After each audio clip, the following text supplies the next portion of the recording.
The main thing I learned from our trip to the Middle East was that it's important to look at each individual country. It's a lot more nuanced, it's not just all conflict. It's a really complex region with a lot of history. I learned that no matter where you come from, what background you have, people are more similar than they are different. It's all about the people who you meet and interact with that really makes the difference. I met so many amazing people while we were in the Middle East, and I feel like it's opened up my worldview.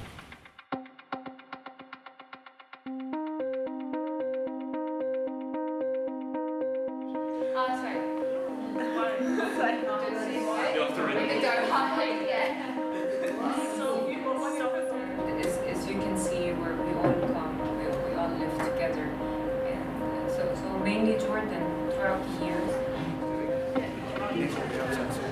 Al Jazeera obviously do a job in a part of the world which has restrictions on the media mostly, but the way they went about their work and the way they operated, it seemed like they really cared about getting the right stories and the stories that mattered to the Middle East.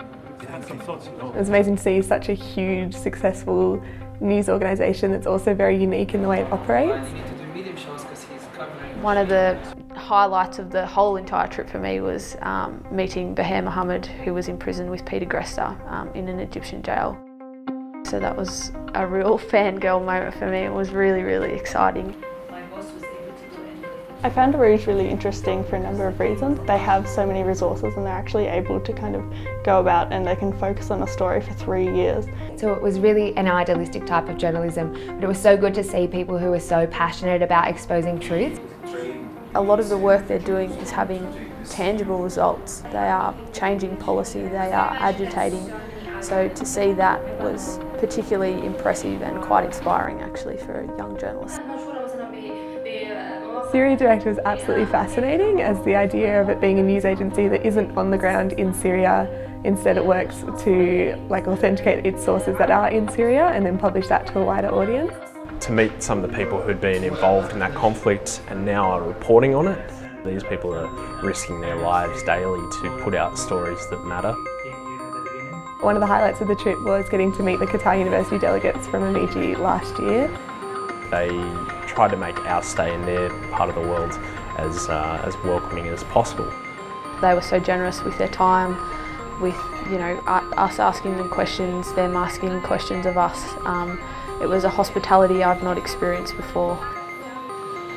MEU was a really, really cool university. The students were really fun. The people we met there were Iraqis, there were Syrians, there were all different types of people, Palestinians.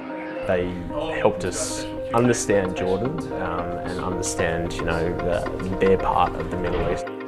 And getting to watch the students actually produce something while we were there and to be a part of that, it felt really cool.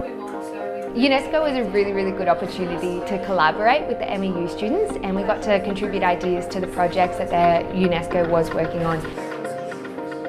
It was amazing to get to go to the State Mosque of Qatar and learn a bit more about Islam. Obviously here in Australia that's not one of our major religions, especially the way I was raised in a very Catholic environment. Watching the midday prayer was just so special, and I felt really fortunate to be there, and especially because everyone would answer our questions so freely and they were so giving with their time, and it was very humbling. It was kind of like an obviously moment when I realised that that not everyone's the hardline Muslim. To see Australians around the world was always surprising, and especially in places where you least expect them. I think it was really interesting to get some insight into how they're engaged with the culture and what they do in Qatar and Jordan. Visiting Jerash camp, or Gaza camp as it's known as, was one of the most impactful experiences for me on this trip. The way that refugees are portrayed in Australian media is very different to the way that they're seen in the Middle East, where they're just a part of everyday life and a fact. Yeah, Gaza camp. For me, just a day I will probably take with me for a long time. As an Australian, the concept of citizenship, that's where that really brought it home to me, that to be born in Australia and to have Australian citizenship just conferred upon you as part of birth is such a privilege. Definitely one of my highlights from that day was the barbecue. So that was probably one of the most organic experiences we had on the whole trip, just going up the mountain, collecting firewood and cooking a barbecue, dancing. Like, it was so fun. Going from Doha to Amman and heading up to the Citadel on the first day that we were there was a real treat, and a change from the plateaus of Doha to the undulating expanse of Amman. It was also really fun to be able to go and just scramble over everything. It was a really interesting way of kind of getting to know the place. We were also lucky enough to go to Petra on one of our final days, which has been an absolute dream for me, and it was even more amazing than I could have ever imagined.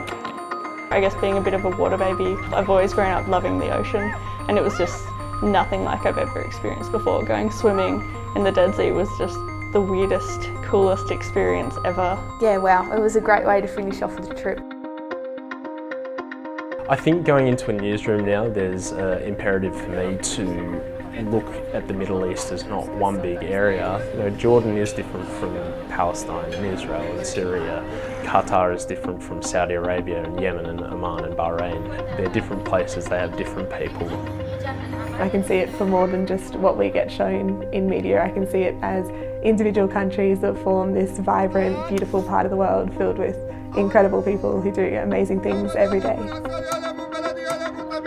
It's really taught me that you actually need to give sort of like active agency to people who are being affected by issues, and that's particularly with the refugees over there. It's very quick.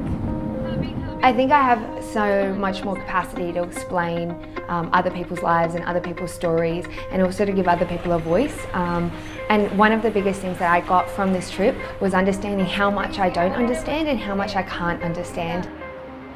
I also learnt that it's really important to identify and acknowledge the biases that we hold, and that's not a bad thing to say, yes, I hold this bias, but to also challenge it. It was so amazing, and I feel so honoured and so lucky to have gotten to go to the Middle East. So it was my first experience overseas, and to go somewhere like Qatar and Jordan for your very first time is just, I'm so fortunate. The trip overall was so enlightening. I learned so much and I just came back so inspired. It was incredible. Like, I can't describe how lucky I was to get this trip and how much fun I had while I was there. I've said all along the best way to learn about a place is to go there and visit it. All of us have come back with such a rich knowledge and understanding and concept of the Middle East, and I think a lot of our stereotypes and visions in our head were shattered and re-established in a good way. This experience was the end of my university, but I think it's just the beginning of my contact with the Middle East.